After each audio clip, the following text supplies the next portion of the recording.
রাজধানীর বসুন্ধরা আবাসিক এলাকায় গিয়ে বেসরকারি বিশ্ববিদ্যালয়ের একদল শিক্ষার্থীর তোপের মুখে পড়েন জাতীয় নাগরিক পার্টির মুখ্য সংগঠক সার্জিস আলম। তার ওই এলাকায় যাওয়াকে কেন্দ্র করে চিৎকার চেঁচামেচি ও হাতাহাতির একটি ভিডিও ইতিমধ্যে ফেসবুকে ভাইরাল হয়েছে।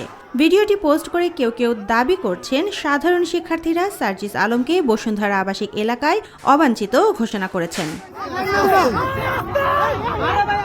ভাইরাল ভিডিওর ঘটনাটি ঘটেছে বুধবার ৫ মার্চ রাত ১০টার পরে বসুন্ধরা আবাসিক এলাকায় অবস্থিত বেসরকারি নর্থ সাউথ ইউনিভার্সিটির সামনে।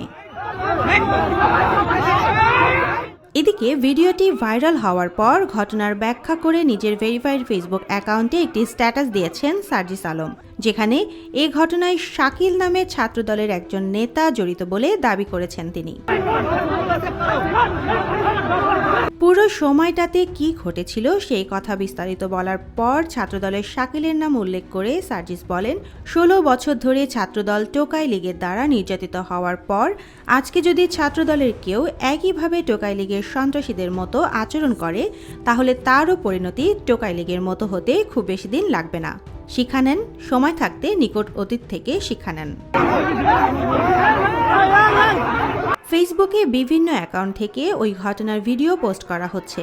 ক্যাপশনে লেখা হচ্ছে, এনসিপিতে বেসরকারি বিশ্ববিদ্যালয়ের শিক্ষার্থীদের বঞ্চিত করার পর সার্জিস আলম আজ বুধবার এসেছিলেন বসুন্ধরা আবাসিক এলাকায় তার অনুসারীদের নিয়ে শোডাউন দিতে।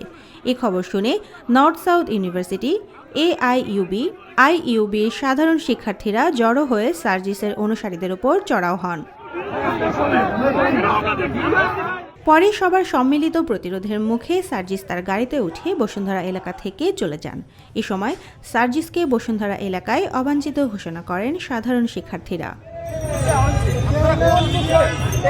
Desk report, Deshkal news.